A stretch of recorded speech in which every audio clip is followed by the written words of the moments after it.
Every empire believes it's different.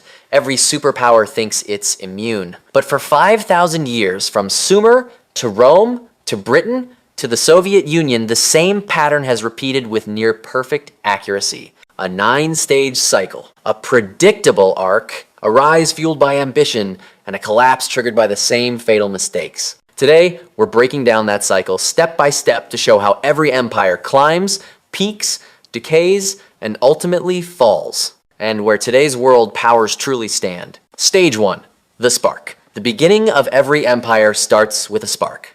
Not strength, struggle. A group of people facing scarcity, pressured by threats, forced to innovate. Rome began as a vulnerable cluster of villages. America began as a frontier colony fighting for survival. China began as rival kingdoms battling for farmland and water. In this early stage, societies are hungry, focused, desperate to build.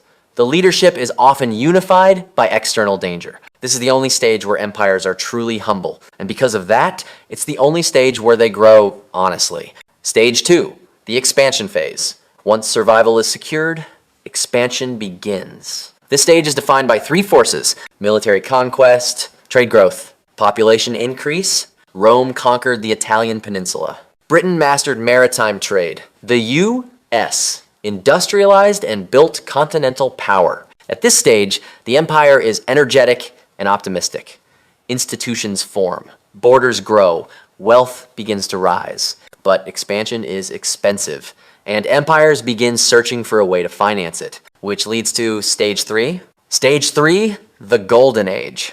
Expansion creates wealth, and wealth creates stability. This is the empire's golden age. Cultural explosion, technological advancement, economic boom, scientific progress, strong institutions. Greece had Athens, Rome had the Pax Romana, Britain had the Victorian Age, America had the post-World War II era. This is the moment when a nation becomes a civilization. But hidden beneath the prosperity is a fatal flaw. Every empire mistakes this stage for permanence, and so begins the slow shift. From building wealth to protecting it. From innovation to comfort. From unity to entitlement. Stage 4, the overextension. Golden ages are expensive to maintain. Empires now have larger armies, larger bureaucracies, larger populations, larger responsibilities, larger debt. Rome kept expanding its borders. Britain attempted to maintain global control. The U.S.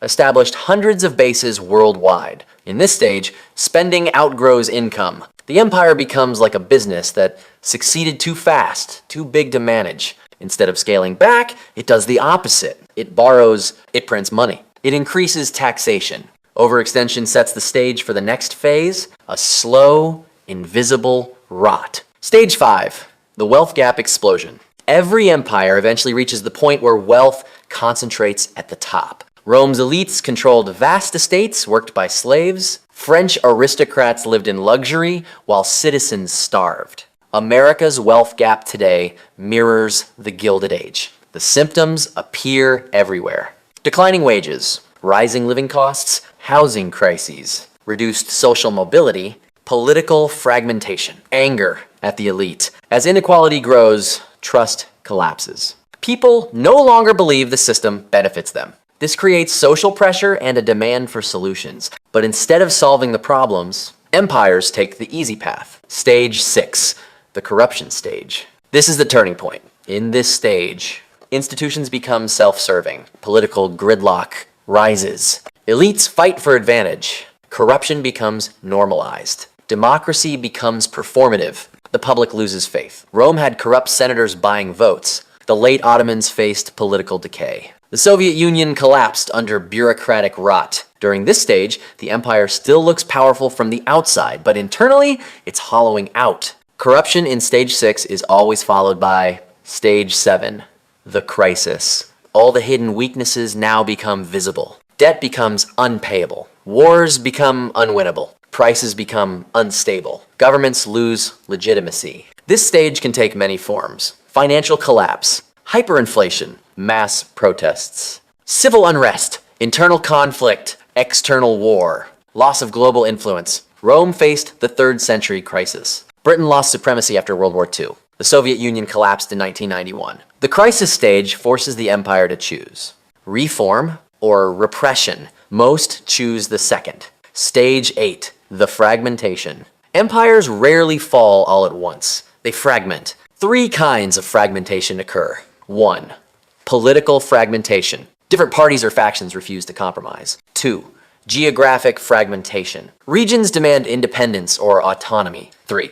Social fragmentation. Citizens no longer feel loyalty to the state. Rome split into East and West. The Soviet states declared independence. The Ottoman provinces broke away. Fragmentation creates chaos. No empire has ever reversed this stage permanently. It is the final countdown. Stage 9. The collapse. Collapse comes in 2 forms. Soft collapse. Currency loses value. Institutions fail. Standard of living drops. The empire becomes a former superpower. Example, Britain post-1945. Hard collapse. Government falls. Borders change. Cities burn. Chaos or revolution follows. Example, Rome, USSR. Most collapses are slower than people imagine. Sometimes they take decades, but when collapse arrives, the empire loses the one thing that defines a superpower: the ability to project power beyond its borders. Collapse is not the end of a nation, but it is the end of its empire, where today's powers stand. So, where are today's great powers in the cycle? No empire currently on Earth is in stage 1-3. Those ages are gone. Most developed nations are between stage 6 and stage 7. High debt, weakening institutions, internal polarization, wealth concentration, slowing growth, declining trust. The cycle is already advanced. The real question is not if an empire collapses, but how and when. Conclusion. Every empire believes it is the exception. Every empire thinks it can escape the cycle. But history is not random. Rise and fall is not chaos. It is a pattern, a 9-stage cycle driven by human behavior, ambition, greed, and the limits of power. If the past teaches us anything, it's this. Empires don't collapse because they are defeated. They collapse because they decay from within, and the cycle begins again.